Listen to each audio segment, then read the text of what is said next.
नमस्कार दर्शकों, सोमवार के सजीव प्रसारण में आज प्रस्तुत है पुस्तक लोकार्पण, जिसके अंतर्गत आज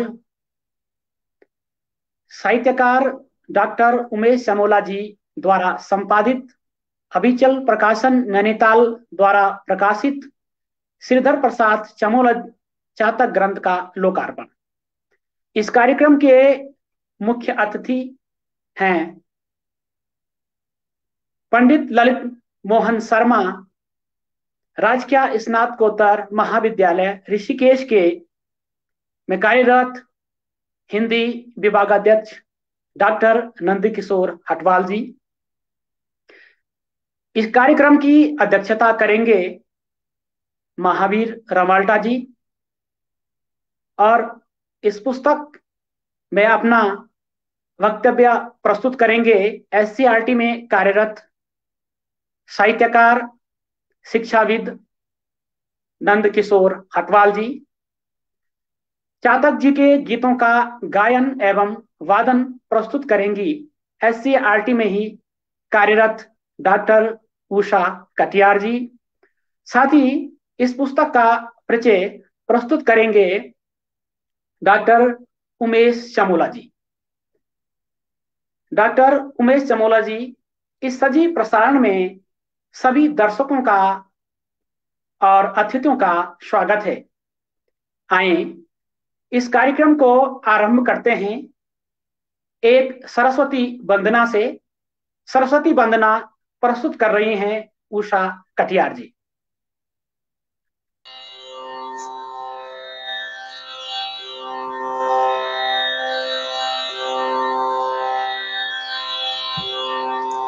सभी गुणीजन को मेरा प्रणाम। मां शारदे के चरणों में एक श्लोक।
आशासुराशि भवदङ्गवल्ली भासेवदासि कृतदुर्गसिन्धु। आशासुराशि भवदङ्गवल्ली भासेवदासि कृतदुर्गसिन्धु। मन्दस्मितैः निन्दितशारदेन्दु वन्दे रवीन्द्रासनसुन्दरी त्वां। वन्दे रवीन्द्रासनसुन्दरी त्वां।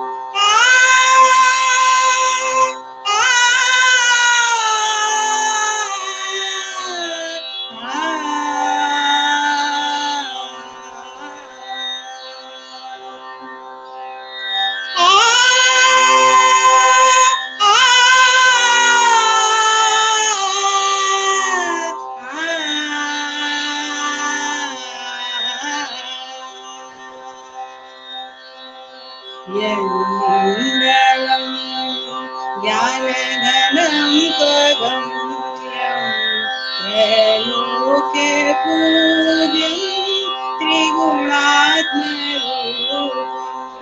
यन्मण्डलं ज्ञानघनं त्वगम्यं त्रैलोक्य पूज्यं त्रिगुणात्मरूपं समस्त तेजोमय दिव्यरूपं समस्त तेजोमय दिव्यरूपं नातु मां तत्सवितुर्वरेण्यं पुनातु मां तत्सवितुर्वरेण्यं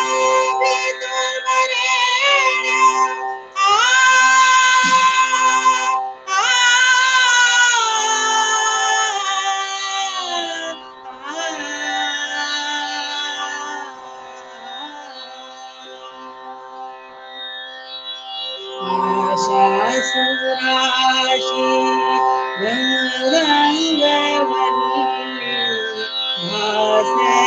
भासेवदासि कृतदुर्दशि मन्दस्मितै निन्दित शारदेन्दु मन्दस्मितै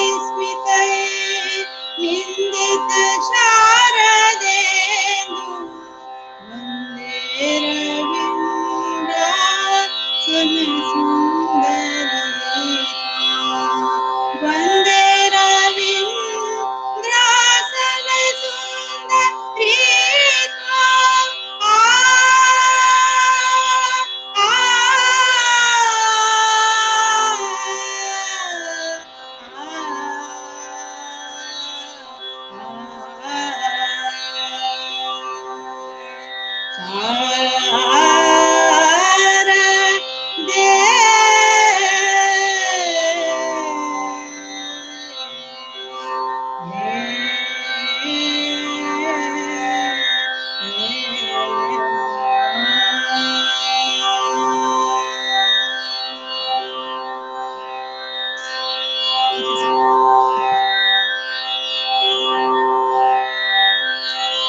Thank you.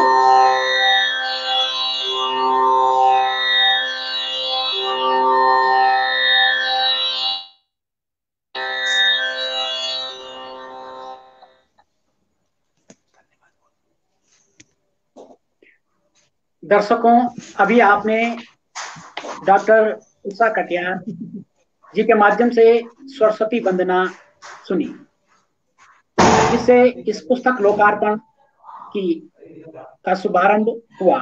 और अब मैं सभी अतिथियों से निवेदन करता हूं कि श्रीधर प्रसाद चामोला स्मृति ग्रंथ, जो कि डॉक्टर उमेश चामोला द्वारा संपादित है, इस पुस्तक को लोकार्पित करें।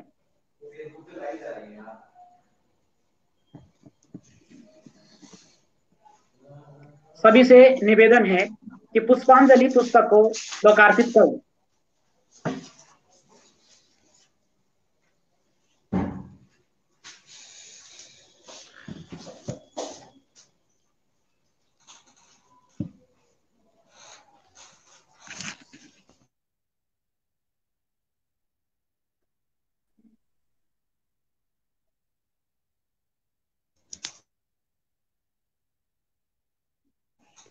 ये डॉक्टर उमेश चामोला जी द्वारा संपादित श्रीधर प्रसाद चामोला चातक जी स्मृति ग्रंथ का इस सौकरार टीवी के फेसबुक लाइव पेज पर ये सजीव पुस्तक लोकार्पण का कार्य संपन्न हुआ, और जिसके मुख्य अतिथि डॉक्टर नंदकिशोर ढोंडियाल अरुण जी, अध्यक्षता महावीर रवाल्टा जी, और वक्तव्य में डॉक्टर नंदकिशोर हटवाल जी, और वादन एवं गायन में उषा कटियार जी, ये हमारे लिए एक गौरवशाली क्षण है। सुप्रसिद्ध कवि और साहित्यकार श्रीधर प्रसाद चमोला जी के संस्मरण गीत और कविताओं की ये पुस्तक संपूर्ण जनमानस को इस पुस्तक लोकार्पण के माध्यम से सभी को समर्पित। मैं डॉक्टर उमेश चमोला जी को इस सजीव पटल से हार्दिक हार्दिक बधाइयां प्रेषित करता हूं। और अब इस कार्यक्रम को आगे बढ़ाते हैं। और सर्वप्रथम मैं इस कार्यक्रम में पुस्तक पर अपना वक्तव्य प्रस्तुत करने के लिए आमंत्रित कर रहा हूं साहित्यकार शिक्षाविद नंदकिशोर हटवाल जी को।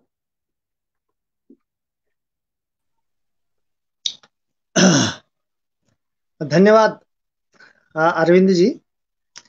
सम्मानित आज के इस लोकार्पण कार्यक्रम के मुख्य अतिथि डॉक्टर नंदकिशोर ढोंडियाल जी, डॉक्टर उमेश चमोला जो कि इस पुस्तक के संपादक हैं, डॉक्टर उषा कटियार जी। ये जो पुस्तक है श्री श्रीधर प्रसाद चमोला चातक जी की पुण्य स्मृति में उनके पुत्रों के द्वारा और जो एक स्मृति ग्रंथ निकाला गया है उसके लोकार्पण के अवसर पर मैं इस कार्यक्रम को देख रहे सभी दर्शकों का, ऑनलाइन जुड़े हुए साथियों का भी मैं स्वागत करता हूं। ये जो स्मृति ग्रंथ है पुष्पांजलि के नाम से डॉक्टर उमेश चमोला जी ने जो संपादित किया है, और ये किताब मूल रूप से उनके पिता की स्मृति को समर्पित है। जहां तक स्मृति ग्रंथों की एक परंपरा हमारे देश में रही है, पूरे देश में, हिंदी बेल्ट में, तो ये इसका एक बहुत हमको एक गौरवशाली इतिहास मिलता है। इसके साथ साथ अगर मैं उत्तराखंड की बात करूं तो उत्तराखंड में भी कई स्मृति ग्रंथ निकाले गए हैं। जैसे डॉक्टर साहब यहाँ पे उपस्थित ढोंडियाल जी, मुझे जहाँ तक याद पड़ता है कुंवर सिंह नेगी कर्मठ जी आपके संपादन में एक ग्रंथ निकला था। और जोशी जी हैं और आपके ये जो मोहनलाल बाबुलकर हैं, कुछ स्मृति ग्रंथ हमने इससे पूर्व भी देखे थे। और स्मृति ग्रंथों की एक बेहद अच्छी परंपरा है स्मृति ग्रंथ निकालने की।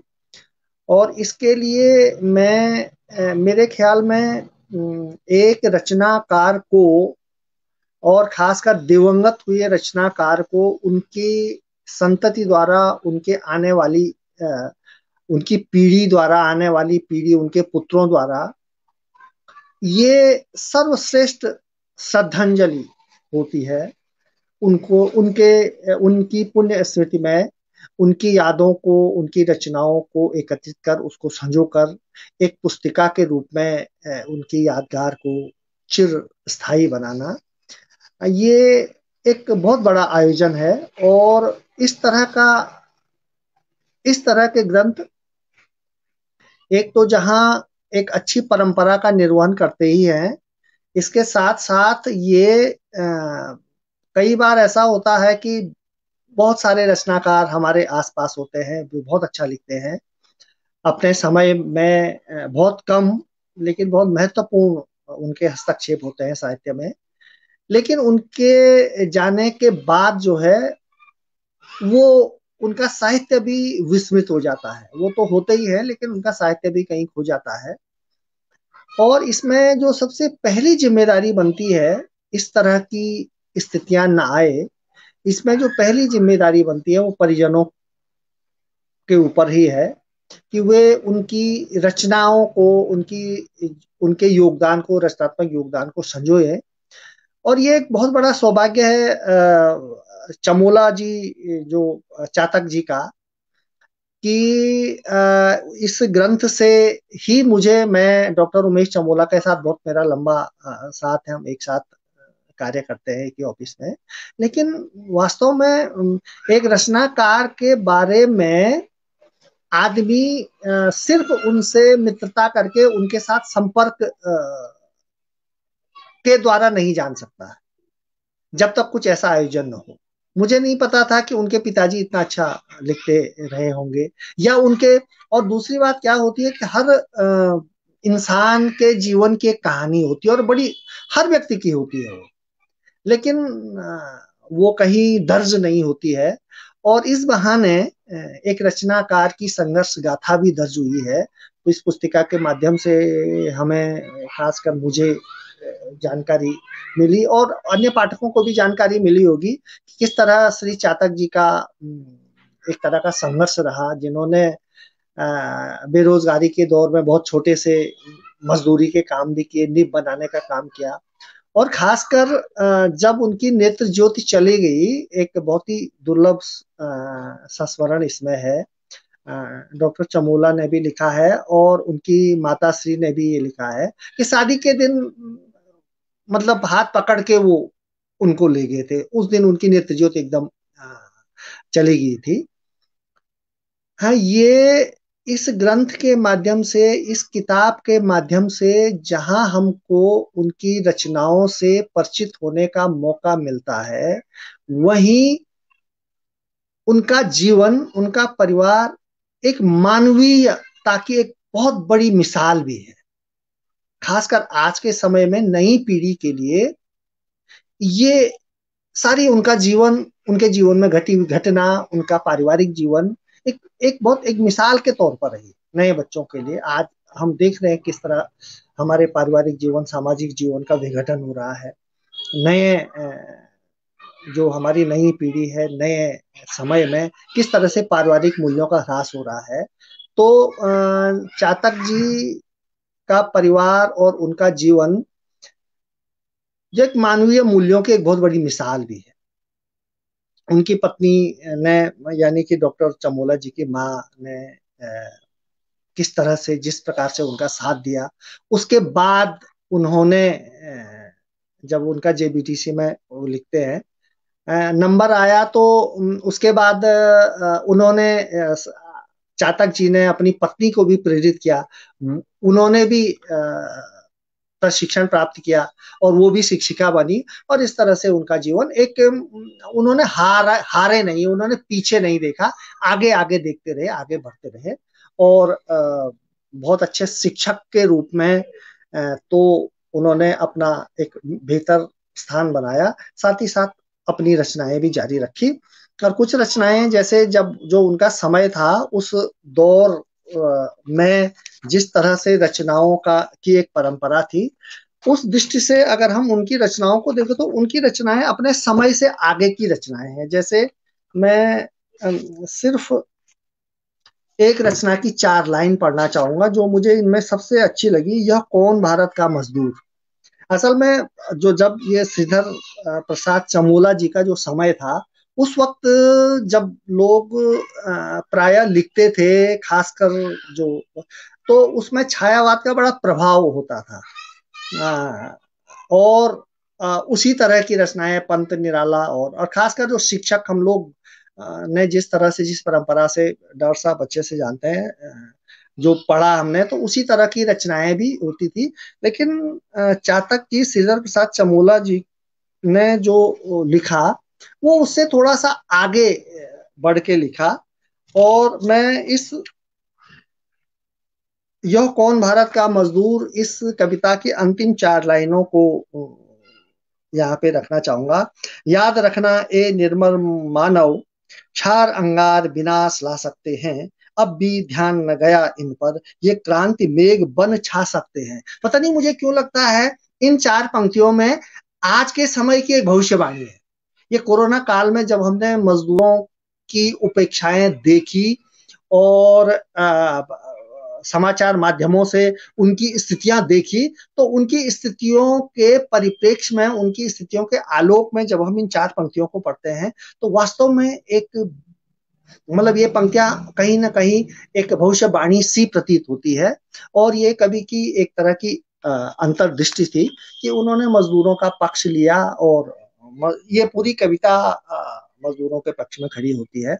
इसी तरह दिवाली पर भी उनकी रचना, जो 2 कविताएं इसमें संकलित हैं दिवाली पर, तो एक परंपरागत विचारों से आगे बढ़कर उन्होंने दिवाली को मानवता से और उजाले से जोड़कर देखा है। उनके एक और जो कविता है पादप महथा, ये 20 जून 2010 में राष्ट्रीय सहारा में प्रकाशित हुई है, लेकिन रचना इसकी शायद काफी पहले हो गई थी। अभी चमोला जी से मैं अनुरोध भी करूंगा कि इनका रचना काल भी अगर भविष्य में अगर कभी आप इनका नया संस्करण निकालें, तो कविता का रचना काल भी अगर इसमें अंकित करें, तो इससे हमें लगता है कि कवि उस दौर की प्रवृत्तियों से और उससे आगे की स्थितियों की रचनाएं करते थे। पेड़ों वृक्षों पर जो लिखना है, वो भी एक तरह का हिंदी साहित्य में पहले नहीं आया है। पेड़ों के संरक्षण पर लिखना, पेड़ों की महत्ता पर लिखना, पेड़ों की उपयोगिता पर लिखना। उत्तराखंड में जब ये पर्यावरण के आंदोलन चले, प्रकृति के और प्रकृति को बचाने के आंदोलन चले, उसी आंदोलन के दौर में पेड़ों के संरक्षण पर लिखना शुरू किया यहाँ के रचनाकारों ने। तो चमोला जी ने पादप की महत्ता पे बहुत खूबसूरत कविताएं लिखी है। युवाओं के लिए, जैसा आज हम देख रहे हैं कि बिहार में और बहुत सारे हमारी पूरी राजनीति युवा और बेरोजगारी पर केंद्रित हो गई है, तो चमोला जी ने युवाओं पर बहुत शानदार रचना की है। इनकी रचनाओं में मुझे लगता है कि जैसे और भी बहुत कम रचनाएं इसमें संकलित हुई है, और भी इनकी रचनाएं होंगी छुटपुट, जैसा कि डॉक्टर उमेश चमोला ने अपने संस्मरण में लिखा है कि बहुत सारी रचनाएं से हम वाकिफ नहीं है, वो संकलित नहीं कर पाए हैं, उनको एकत्र नहीं कर पाए हैं। लेकिन अगर कोशिश की जाए तो संभवतया उनकी और रचनाएं भी प्राप्त हो सकती हैं, जो कि हमारे हिंदी साहित्य की उत्तराखंड को एक बहुत बड़ी देन के रूप में भी आएंगी। और आज तो हम सिर्फ इस किताब का लोकार्पण कर रहे हैं, लेकिन वास्तव में ये किताब हमारी पुरानी पीढ़ी की धरोहर है, पुरानी पीढ़ी की रचना धर्मिता की एक धरोहर है। और इससे पहले शायद ही श्रीधर प्रसाद चमोला चातक जी कवि या रचनाकार के या उत्तराखंड के हिंदी के साहित्यकार के रूप में मेरे ख्याल में कहीं चिन्हित, कहीं दर्ज नहीं थे, वो कहीं सूचीबद्ध नहीं थे। तो मैं इसलिए भी इसके संपादक डॉक्टर उमेश चमोला को बधाई देना चाहूंगा कि इस कार्य के माध्यम से आपने एक और रचनाकार को यहाँ के हिंदी साहित्य की रचनाकार की सूची में दर्ज करने का एक बहुत बड़ा काम किया। एक बात मैं ज्यादा नहीं कहूंगा, और भी हमारे विद्वान साथी जुड़े हुए हैं इन ग्रंथों में। एक बात, जब हम स्मृति ग्रंथों को पढ़ते हैं, उसमें परिजनों के संस्मरणों को पढ़ते हैं, परिजनों के वक्तव्यों को अपने दिवंगत पिता या जो भी है पति अथवा भाई के बारे में पढ़ते हैं, तो इन रचनाओं में जो एक जो है भावनाओं की, जो एक पारिवारिक भावनाओं की जो नदी बहती है, जो रस मिलता है, किस तरह से लोग याद करते हैं, और एक पारिवारिक अनुभूति जो हमको प्राप्त होती है वो बड़ी दुर्लभ होती है। कैसे पुत्र अपने पिता को याद करते हैं, कैसे पत्नी अपने पति को याद करती है, ये भाव, और ये विशेषकर ये भाव जो है इसी तरह की रचनाओं के माध्यम से हमको प्राप्त होते हैं। मैं पुनः उपस्थित सभी लोगों का स्वागत करते हुए इसके संपादक और सारे परिजनों को इस भावपूर्ण श्रद्धांजलि के लिए, महत्वपूर्ण श्रद्धांजलि के लिए, एक अलग तरह की रचनात्मक श्रद्धांजलि के लिए उनको परिजनों को एक शुभकामनाएं देना चाहूंगा और दिवंगत आत्मा को, एक रचनाकार को श्रद्धांजलि भी देना चाहूंगा और उन्हें याद करते हुए अंत में मैं पुनः एक बार सब लोगों का धन्यवाद अर्पित करता हूं और खासकर अरविंद जी को भी, जिन्होंने ये आयोजन किया, अरविंद प्रकृति प्रेमी जी को धन्यवाद सबका। Thank you. दर्शकों, अभी आप सुन रहे थे पुष्पांजलि पुस्तक पर आधारित वक्तव्य रख रहे थे शिक्षाविद साहित्यकार डॉक्टर नंद किशोर हटवाल जी। अब इस कार्यक्रम में इस पुस्तक पर नंद किशोर हटवाल जी के माध्यम से श्रीधर प्रसाद चमोला चातक जी के स्मृति ग्रंथ पर आधारित उनकी रचनाओं की प्रासंगिकता, उनका रचना कर्म और उनकी रचनाओं पर आधारित प्रेरणा और संस्मरण संबंधी बहुत सारे रोचक तथ्यों पर प्रकाश डाला। आपका बहुत बहुत धन्यवाद। अब इस कार्यक्रम में पुष्पांजलि पुस्तक परिचय प्रस्तुत कर रहे हैं डॉक्टर उमेश चमोला।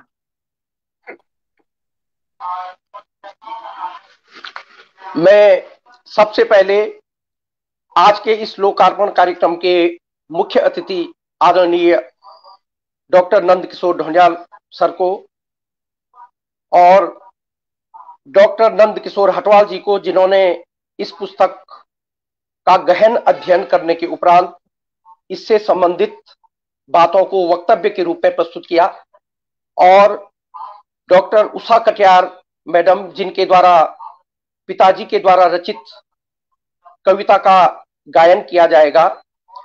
आप सभी को मैं हार्दिक धन्यवाद देता हूं और इस कार्यक्रम के संचालक श्री अरविंद प्रकृति प्रेमी जी को भी बहुत बहुत धन्यवाद देता हूं कि उन्होंने इस कार्यक्रम का संचालन का उत्तरदायित्व लिया और इस कार्यक्रम जीवंत प्रसारण से जुड़े हुए सभी साथियों को मैं हार्दिक धन्यवाद देता हूं, हार्दिक आभार व्यक्त करता हूं। पुष्पांजलि एक प्रकार से पूज्य पिताजी की स्मृतियों को समर्पित ग्रंथ है। इसमें संपूर्ण विषय वस्तु को 2 भागों में समाहित किया गया है। प्रथम भाग को यादों की खुशबू नाम दिया गया है और इसमें नाम के अनुरूप हम परिवारीजनों के पिताजी से जुड़े संस्मरणों को स्थान दिया गया है।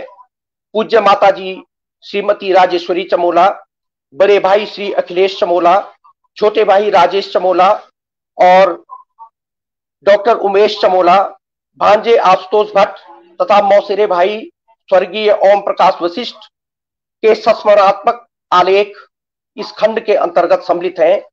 इसके अलावा श्री ओम प्रकाश सेमवाल, जो कि संयोजक हैं कलश लोक संस्कृति चैरिटेबल ट्रस्ट रुद्रप्रयाग, आपका भी हम हार्दिक धन्यवाद देते हैं कि आपने भी पिताजी से जुड़ी यादों को संस्मरणात्मक आलेख के रूप में प्रस्तुत किया।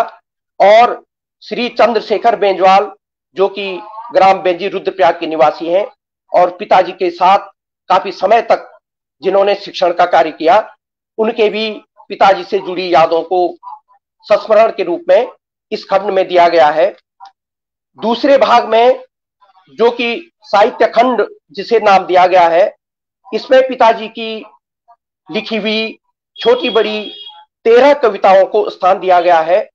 ये कविताएं पर्वत मित्र, सरिधि, राष्ट्रीय सहारा, हिमाचल टाइम्स आदि पत्र पत्रिकाओं में प्रकाशित हुई थी। इसी खंड में हिमाचल टाइम्स देहरादून के संस्करण में पिताजी की कविताओं पर एक समीक्षात्मक आलेख प्रकाशित हुआ था, उसे भी इस खंड में स्थान दिया गया है। इसके साथ ही, जैसा कि डॉक्टर नंद किशोर हटवाल जी ने भी जिक्र किया, मजदूरों की दशा पर आधारित जो कविता है उसकी भी यहाँ पर की गई है श्री कालिका प्रसाद सेमवाल जी के द्वारा। और दीपावली विषयक कविता पर भी अरे ओ दिवाली चली तू कहां, इस पर डॉक्टर सुरेंद्र दत्त सेमल्टी जी द्वारा अपने आलेख इसमें दिए गए हैं। डॉक्टर उषा कटियार मैडम के द्वारा भी दीपावली पर आधारित जो कविता है उसकी समीक्षा की गई है। और अंत में हम परिवारीजनों दीदी जी श्रीमती इंदु प्रतिभा भट्ट तथा भूली डॉक्टर रक्षा रानी, बड़े भाई साहब श्री ओम प्रकाश चमोला तथा भतीजे शुभम चमोला की कविताओं के साथ ही पिताजी को श्रद्धांजलि के रूप में प्रकाशित कुछ कविताएं प्रकाशित की गई हैं। जैसा कि डॉक्टर नंद किशोर हटवाल सर ने भी कहा कि पिताजी की जो एक कविता है कौन भारत का मजदूर, तो पिताजी बताते थे कि उन्होंने सरकारी सेवा में आने से पहले बोझा ढोने का भी कार्य किया और एक निब बनाने की फैक्ट्री में भी कार्य किया, जिसमें उनको एक निब बनाने के 1 पैसे दिए जाते थे। तो जब मैं उनकी कविता यह कौन भारत का मजदूर को पढ़ता हूं तो मुझे लगता है कि इस कविता में पिताजी के द्वारा भोगे हुए यथार्थ को सम्मिलित किया गया है। भोगे हुए यथार्थ का प्रतिबिंब इस कविता में देखने को मिलता है। इसकी कुछ पंक्तियां प्रस्तुत हैं। शीत के भीषण झोंकों में ये खींच रहा धनिकों का यान, बेचने को निर्मम हाथों में कौन आया है निज प्रेम सम्मान। इसी तरह डॉक्टर नंद किशोर हटवाल जी ने जो संदर्भ दिया कि मनुष्यों को एक चेतावनी देते हैं कि आप मजदूरों की उपेक्षा न करें, नहीं तो यह क्रांति मेघ बन छा सकते हैं। इसी तरह भारत चीन युद्ध के समय पिताजी ने दीपावली पर आधारित एक कविता लिखी थी। इसकी कुछ पंक्तियां जो इस पुस्तक में हैं प्रस्तुत हैं। क्षितिज में बिखरी घटा श्याम देखो, चुनौती दे रही और लहू मांगती है, मरण के हिनोले चढ़ा दो उन्हीं को, जनता यहाँ की धरा लांगती है। उन्हीं के लहू से तब दीपक जलाना, उन्हीं के लहू से तब दीपक जलाना, शहीदों की चरण रज तुम माथे चढ़ाना, शहीदों की चरण रज तुम माथे चढ़ाना। जिंदगी की क्षण भंगुरता और नश्वरता का भाव पिताजी की इन पंक्तियों में दिखाई देता है। उदय होता चांद शून्य में कुछ घंटों में छिप जाने को, उदय होता चांद शून्य में कुछ घंटों में छिप जाने को, खिलता फूल अनूप यहाँ धूल में मिल जाने को। यह सोचकर मेरा मन आज डोले, यह सोचकर मेरा मन आज डोले, पर तू सुख की नींद सोले, पर तू सुख की नींद सोले। यहां पर तू सुख की नींद सोले के का जब मैं अध्ययन करता हूं तो मुझे लगता है कि इसमें पिताजी एक शिव के रूप में, एक जो कवि होता है जो समाज के जहर को खुद उसका पान करना चाहता है, तो वह अन्य जन को कहते हैं कि तू सुख की नींद सो ले, लेकिन एक कवि का हृदय डोलता है। इसी तरह कुछ कविताओं में रहस्यवाद की छाया भी देखने को मिलती है। कुछ कविताएं प्रस्तुत है। मेरी नीरव वीणा पर आज किसका मधुस्वर गूंज रहा है, मेरी नीरव वीणा पर आज किसका मधुस्वर गूंज रहा है, कौन अंबर से नत होकर प्रिय धरती का मुख चूम रहा है, प्रिय धरती का मुख चूम रहा है। पिताजी अपनी इस कविता में युवाओं का आह्वान करते हुए कहते हैं, ये कविता प्रस्तुत है। विश्व की अस्थिर श्रृंखला में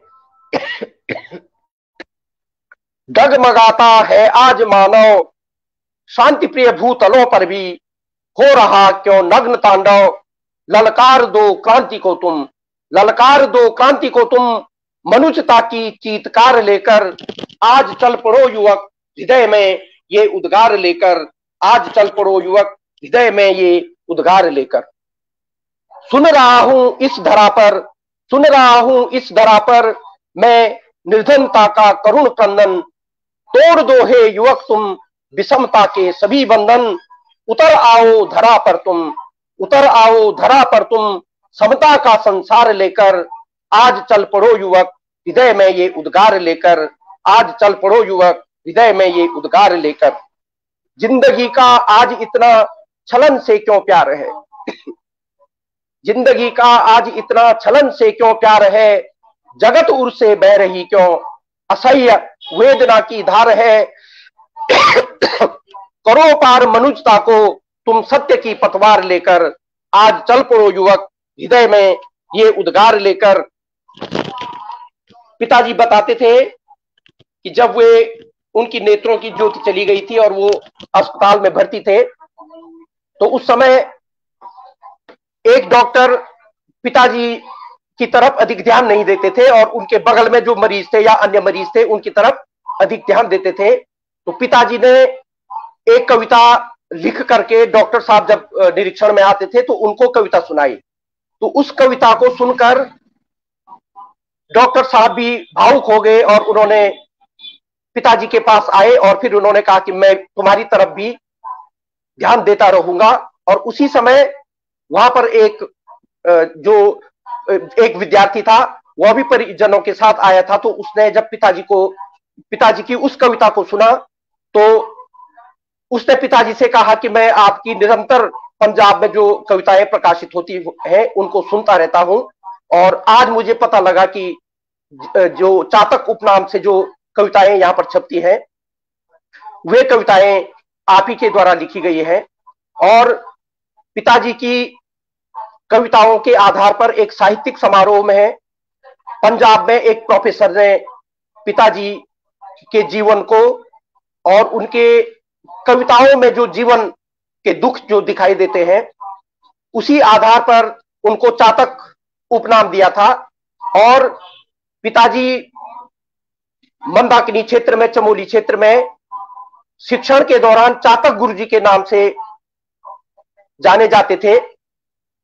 पिताजी ने लिखा है, चातक की अतृप्त तृषा को वारिद बूंद न बुझा सकी, चातक की अतृप्त तृषा को वारिद बूंद न बुझा सकी, सरिता की अविरल गति को ये चट्टाने भी न रुका सकी, ये चट्टाने भी न रुका सकी। तो अंत में भारत चीन युद्ध के समय पिताजी ने गढ़वाली में एक गीत लिखा है, उसकी कुछ पंक्तियां उपलब्ध हुई थी, उनको मैं प्रस्तुत कर रहा हूं। आज उठा देश वचो सीमा की ललकार, आज उठा देश वचो सीमा की ललकार, देश मां क्रांति जगे चिन्ह मिले फटकार, आज उठा देश वचो। फिर बीच की कुछ पंक्तियां मिल नहीं पाई तो कुछ पंक्तियां और बीच में प्रस्तुत है। काली मठे काली का मां, जागी जाहे काली का मां, भक्तों की तू पाली का मां, दुष्टों की तू घाली का मां, चंड चाओ मुंड माओ कर ले तू संहार, आज उठा देश वसो सीमा की ललकार, आज उठा देश वसो सीमा की ललकार। तो ये कुछ इस किताब के बारे में कुछ परिचय था, और यह किताब अविचल प्रकाशन हल्द्वानी के द्वारा प्रकाशित पुस्तक है। तो मैं यहीं पर अपने विचारों को इस पुस्तक के परिचय से संबंधित विराम देता हूं। आप सभी का धन्यवाद।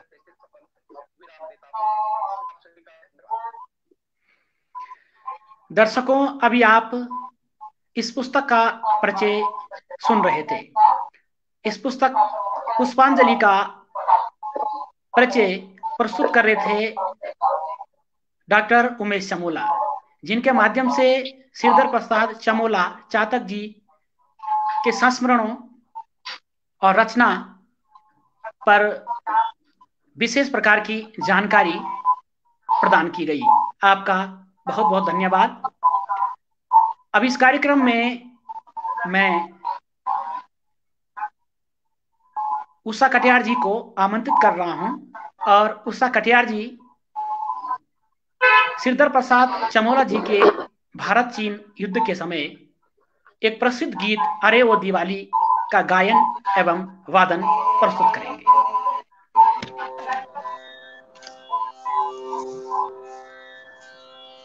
सर्वप्रथम तो मैं चमोला सर के पिताश्री और अपनी ओर से भी उनके चरणों में नमन वंदन प्रस्तुत करती हूँ और ढोंडियाल सर को भी पुनः प्रणाम और कोई गलती हो उसके लिए क्षमा प्रार्थी। आयोजक महोदय अरविंद जी का भी मैं धन्यवाद करती हूँ, बहुत ही इतना अच्छा संचालन उन्होंने किया। और आप सभी के समक्ष एक कविता है, अरे ओ दिवाली चली तू कहाँ। इस कविता में जो कवि के द्वारा जो लिखा गया है और जो भाव प्रेषित किया है, बड़ा ही गहरा और करुणा का भाव है। करुणा का भाव लिए हुए, शब्द लिए हुए, वेदना लिए हुई ये बहुत ही खूबसूरत कविता है और कितना मैं न्याय कर पाऊंगी इसके साथ ये आप सभी लोग सुन के बताएंगे। लेकिन जो इसकी प्रकृति है और जो इसकी संवेदनाएं हैं उसके आधार पे मैंने इसे भैरव राग में गाने की कोशिश की है और मैं आशा करती हूँ, उम्मीद करती हूँ कि आपको ये कंपोजिशन अच्छी लगेगी और मेरे भाव और पिताश्री के भावों को आप तक पहुंचाने में समर्थ रहेगी। तो मैं इसका गायन करती हूँ, अगर कोई गलती हो तो मैं क्षमा चाहूंगी।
किनारे मनुज भी न जाने धनुज क्यों बना है मनुज भी न जाने धनुज क्यों बना है अभी देख उर में अंधेरा घना है हरि ओ दिवाली हरि ओ दिवाली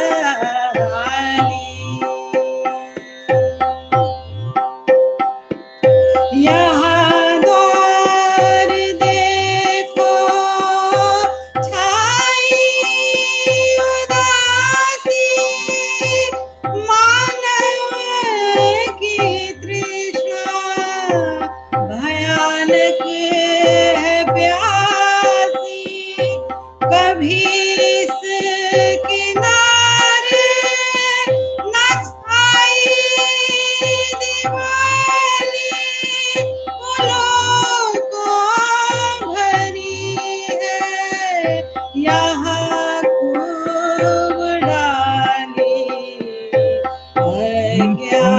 अज्ञानता से कण कण सनाए अभी देख उर में अंधेरा घना है हरि ओ दिवाली चली तू कहाँ है अभी देख उर में अंधेरा घना है हरि ओ दिवाली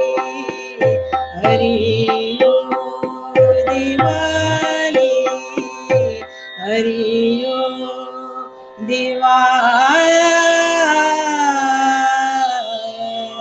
हरि ओ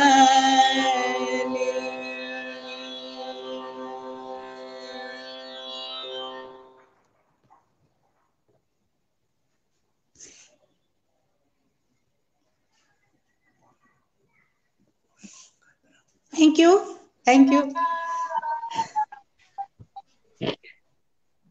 दर्शकों, अभी आप सुन रहे थे डॉक्टर उषा कटियार जी के कर्णप्रिय स्वर में शास्त्रीय संगीत पर आधारित श्रीधर प्रसाद चमोला द्वारा रचित एक सुंदर सा गीत। बहुत बहुत धन्यवाद। अब इस कार्यक्रम में आगे अब पुष्पांजलि पुस्तक पर अपने विचार प्रकट कर रहे हैं आज के मुख्य अतिथि, जिनकी गरिमामयी उपस्थिति में आज ये कार्यक्रम का आयोजन हो रहा है। तो इस पुस्तक पर अपने विचार डॉक्टर नंद किशोर ढोंडियाल अरुण जी। धन्यवाद अरविंद जी। जी सर। सर्वप्रथम मैं बधाई दूंगा, आप लोगों ने इतना सुंदर कार्यक्रम यहाँ पर रखा है। पुष्पांजलि का आज यहाँ पर विमोचन हुआ है और इस पुष्पांजलि पुस्तक के जो सृजक हैं, जिनका सारा परिवार, मुझे लगता है कि इस कर्म यज्ञ में, इस यज्ञ में जिन्होंने अपनी आहुतियां दी, मैं इन सारे परिवार को धन्यवाद दूंगा। यहाँ पर हमारे अध्यक्ष जी डॉक्टर रमालता जी हैं, जो कि कहानी जगत में एक जाना माना नाम है। उनकी उपस्थिति में, उनकी अध्यक्षता में ये कार्यक्रम हो रहा है, ये बड़ी गौरव की बात है। डॉक्टर नंदकिशोर अटवाल जी, जो कि बहुत अच्छे समीक्षक थे और जिन्होंने अपने समीक्षा के माध्यम से, अपने वक्तव्य के माध्यम से और अपने अध्ययन के माध्यम से यहाँ पर संपूर्ण पुस्तक की यहाँ पर जो समीक्षा की, इसके लिए भी वे बधाई के पात्र हैं। ऊंचा कटियार स्वयं में एक बहुत अच्छी संगीतिका भी है, बहुत अच्छा लिखती भी है। और कल ही मुझे उनके घर में जाकर के उनके जो शोध प्रबंध है उसको देखने का सौभाग्य प्राप्त हुआ। डॉक्टर चमोला जी, जो कि स्वर्गीय श्रीधर प्रसाद चमोला चातक जी के योग्य सुपुत्र हैं और बहु आयामी व्यक्तित्व भी धनी है, जो एक तरह से एक वैज्ञानिक तो है ही, लेकिन उसके अंदर जो कल्पना शक्ति है, उस कल्पना शक्ति के माध्यम से उन्होंने अनेक प्रकार का साहित्य रचा। तो ऐसे पुत्र के पिता स्वर्गीय चमोला जी, जो कि चातक के नाम जी से जाने जाते थे, उनका साहित्य वह प्रकाश में लाए तो एक योग्य पिता के योग्य पुत्र का ही काम हो सकता है। मैंने संपूर्ण इस ग्रंथ का अध्ययन किया, इसके प्रत्येक भाग को देखा और इसको देखने के बाद ऐसा लगा कि इस स्मृति ग्रंथों की श्रृंखला में एक और नया स्मृति ग्रंथ जुड़ गया है। जैसा कि आप सब लोगों को विदित है कि पूरे भारतवर्ष में रोज नए नए स्मृति ग्रंथ बनते हैं। कुछ नेताओं के नाम से बनते हैं, कुछ साहित्यकारों के नाम से बनते हैं, कुछ उद्योगपतियों के नाम से बनते हैं, कुछ हमारे सेना नायकों के माध्यम के ऊपर बनते हैं। लेकिन साहित्यकार का जो स्मृति ग्रंथ होता है वह अपने में सबसे ज्यादा विलक्षण होता है, क्योंकि इस स्मृति ग्रंथ में सबसे बड़ी विशेषता ये होती है, उसमें साहित्यकार का कृतित्व तो पूरी तरह से उभर करके आ जाता है। और ऐसे लोग जो कि उनके विषय में नहीं भी जानते हैं, स्मृति ग्रंथों के माध्यम से या स्मृति ग्रंथ के माध्यम से उनसे उनका साहित्यिक परिचय हो जाता है। जैसे कि आप लोग जानते होंगे कि गढ़वाल में एक बहुत लंबी परंपरा है स्मृति ग्रंथ निर्माण की और अभिनंदन ग्रंथों।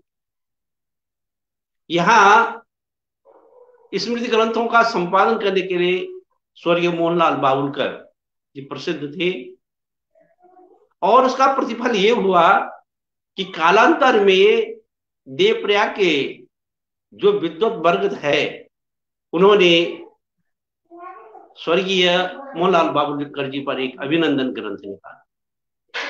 तो मुझे लगता है कि हम लोगों को स्मृति ग्रंथ तो ऐसा होता है कि जिसमें कि व्यक्ति की स्मृतियां खो जाती है और इन स्मृतियों को पुनः जागृत साहित्य के माध्यम से किया जाता है, स्मृति ग्रंथों के माध्यम से किया जाता है। लेकिन अभिनंदन ग्रंथ एक ऐसी चीज है कि व्यक्ति के जीवित अवस्था में ही जो अभिनंदन ग्रंथ दिया जाता है, मुझे लगता है कि उसको हम एक तरह से उस व्यक्ति की आत्मा को जीते जी स्वर्ग तक पहुंचा देते हैं। और गढ़वाल में ऐसे अभिनंदन ग्रंथ काफी बने हुए भी हैं। मुझे इसका सौभाग्य भी प्राप्त हुआ। मैंने स्वर्गीय करमठ जी के नाम से और श्री अवोधबंद बोगना के नाम जी से के नाम पर 2 अभिनंदन ग्रंथों का संपादन किया। इससे एक सबसे बड़ा लाभ ये होता है उस व्यक्ति का जीवित अवस्था में मूल्यांकन होता है। लेकिन स्मृति ग्रंथ में हम लोगों को सबसे बड़ा लाभ ये होता है कि कुछ लोग जो कि इस संसार से चले गए हैं, उनका साहित्य प्रकाश में नहीं आता है और वो उसको प्रकाशित करने के बाद जब लोग उसको पढ़ते हैं तो लगता है कि हमने एक बहुत बड़ी भूल की है कि उस व्यक्तित्व को हमने अपने जीवन काल में, उनके जीवन काल में कोई सम्मान नहीं दिया। तो हमें सम्मान देना चाहिए और स्मृति ग्रंथ तो निकलने चाहिए, लेकिन स्मृति ग्रंथों की जो एक क्वालिटी होती, कभी कभी आपने देखा होगा कि पिछली बार डॉक्टर पार्थसारथी डबराज जी पर एक बहुत अच्छा स्मृति ग्रंथ लोगों ने निकाला, लेकिन उसमें काफी कमियां हैं। तो सबसे बड़ी कमी तो ये है उसमें उनका आत्मकथ्य संपादित किया गया, जबकि स्मृति ग्रंथ में आत्मकथ्य नहीं बल्कि जीवनी लिखी जाती है। और उसी परंपरा का निर्वाह डॉक्टर उमेश चंद चमोला जी ने इस जो अभी विमोचित ग्रंथ है उसमें किया है। उन्होंने उनकी जीवनी के साथ साथ उनके पूरे उस कृतित्व को, जिसको कि लोग जान नहीं पा रहे थे, उसको प्रकाश में ला। मैंने स्वर्गीय श्रीधर प्रसाद चमोला जी, जो कि चातक नाम से साहित्य में प्रसिद्ध थे, उनकी कृतियों का अवलोकन मैंने पहली बार किया और मेरा सौभाग्य रहा कि मेरी जो गढ़वाल की दिवंगत विभूतियां जो एक श्रृंखला चल रही है, तो मैंने चमोला जी से पूछा, उनके पुत्र डॉक्टर उमेश चमोला जी से, कि इनकी डेथ कब हुई, तो उन्होंने बता दिया था कि 17 में हुई है। तो मेरा जो 8वां खंड निकल रहा है, मैं स्वर्गीय श्रीधर प्रसाद चमोला जी चातक की पूरी जीवनी को उसमें प्रकाशित करवाऊंगा, उसको लिखूंगा, ताकि इस महान व्यक्तित्व से लोग परिचित हो सके और इनका साहित्य जन जन तक पहुंच सके। मैं काफी भूल गया हूं और मैं इस अवसर पर एक अच्छी बात जो आप लोगों ने की कि सोशल डिस्टेंसिंग के माध्यम से जो ये कार्यक्रम रखा है, तो मुझे लगता है कि इस समय कोरोना काल में ऐसा ही होना चाहिए। फिर भी हम एक दूसरे के सामने नहीं है, लेकिन दूर रह करके भी हमारे मन जुड़े हुए हैं। मैं अपना सौभाग्य मानता हूं कि मुझे इस कार्यक्रम में मुख्य अतिथि बनाया गया, जबकि मुख्य अतिथि की गरिमा को उस तरह से मैं निभा नहीं पा रहा हूं, कारण कि थोड़ा सा स्वास्थ्य भी ठीक नहीं है। फिर भी मैं आप लोगों को पुनः बधाई दूंगा, चमोला परिवार को पूरी तरह से बधाई दूंगा, और इस अवसर पर मैं एक थोड़ा सा सुझाव भी रखूंगा कि वे इनकी स्मृति में प्रत्येक वर्ष कोई ना कोई कार्यक्रम रखें, क्योंकि जब तक प्रचार प्रसार नहीं होगा, जब तक किसी चीज का विज्ञापन नहीं होता है, लोग उनको उस व्यक्तित्व को नहीं समझ सकते। जैसे कुशी घाटी के प्रसिद्ध कवि चंद्रकोन बरतवाल, जिन्हें बहुत कुछ लिखा था लेकिन प्रकाशित बहुत बाद में हुआ, उनको जीवित अवस्था में कभी कोई सम्मान नहीं मिला, लेकिन आज कुंवर बरतवाल का नाम हमारे हिंदी साहित्य के साहित्यकारों के जमान पर स्वतः ही आ जाता है।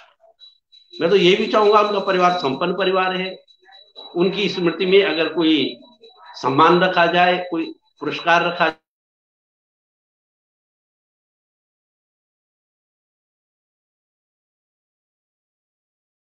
आप सभी विद्वजनों को धन्यवाद दूंगा और अपना सौभाग्य मानूंगा कि आप लोगों के बीच में मुझे मुख्य अतिथि का जो कार्यभार सौंपा गया है, इसके लिए मैं आपका कृतज्ञ हूं।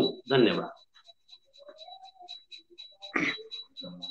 दर्शकों, अभी आप सुन रहे थे डॉक्टर नंदकिशोर ढोंडियाल अरुण जी का पुष्पांजलि पुस्तक पर विद्वत भरा विचार, जो स्वयं में एक साहित्यकार और एक ग्रंथ हैं। उनके कई प्रकार के शोध ग्रंथ और कई प्रकार के साहित्य गतिविधियों में स्वयं एक ग्रंथ के रूप में जाने जाते हैं। और चातक जी की जो स्मृति ग्रंथ है डॉक्टर उमेश चमोला जी द्वारा संपादित, उस पर सभी बातों को प्रकट करते हुए इस कार्यक्रम में रचनाक्रम उनकी रचना से संबंधित सुझाव और ये कहें कि एक समीक्षात्मक विचार डॉक्टर नंदकिशोर ढोंडियाल अरुण जी के माध्यम से इस सजीव प्रसारण में, इस सजीव पटल पर प्रस्तुत किए गए। हमारे आज के इस कार्यक्रम में जो इस कार्यक्रम की अध्यक्षता, जिन्होंने इस कार्यक्रम की अध्यक्षता करनी थी, हमारे बीच में किसी तकनीकी वजह से अभी हम तक जुड़ नहीं पाए, उनका हमसे संवाद और संपर्क नहीं हो पाया। हम लगातार प्रयास में हैं कि हम उनसे संपर्क स्थापित करें, लेकिन संपर्क नहीं हो पा रहा है। और कार्यक्रम की समय सीमा भी धीरे धीरे समाप्ति की ओर है। तो डॉक्टर उमेश समोला जी ने, जैसे कि नंद किशोर ढोंडियाल जी ने अपने विचार में बताया कि एक असाध्य काम होता है और इस असाध्य काम को साध्य बनाने का जो काम डॉक्टर उमेश समोला जी के माध्यम से किया गया, अपने पिताजी के स्मृति ग्रंथ का संपादन करके उसको प्रकाशित करके, मैं एक बार फिर से सौकरार के सजीव पटल के माध्यम से बहुत बहुत मंगल कामनाएं प्रेषित करता हूं। सभी अतिथियों का भी आभार प्रकट करता हूं कि आपने अमूल्य समय में से इस आयोजन के लिए समय निकाला। दर्शकों, ये था कार्यक्रम पुस्तक लोकार्पण, जिसके अंतर्गत श्रीधर प्रसाद चमोला चातक स्मृति ग्रंथ पुष्पांजलि को लोकार्पित किया गया। एक बार डॉक्टर उमेश समोला जी को मंगल कामनाएं, सभी अतिथियों को आतिथ्य आभार। दर्शकों, आपको हमारा ये कार्यक्रम कैसा लगा? आप @SKTIRI123 पर बताएं। अब ये कार्यक्रम यहीं पर संपन्न होता है। मुझे यानी अरविंद प्रकृति प्रेमी को अनुमति दें। नमस्कार, प्रणाम।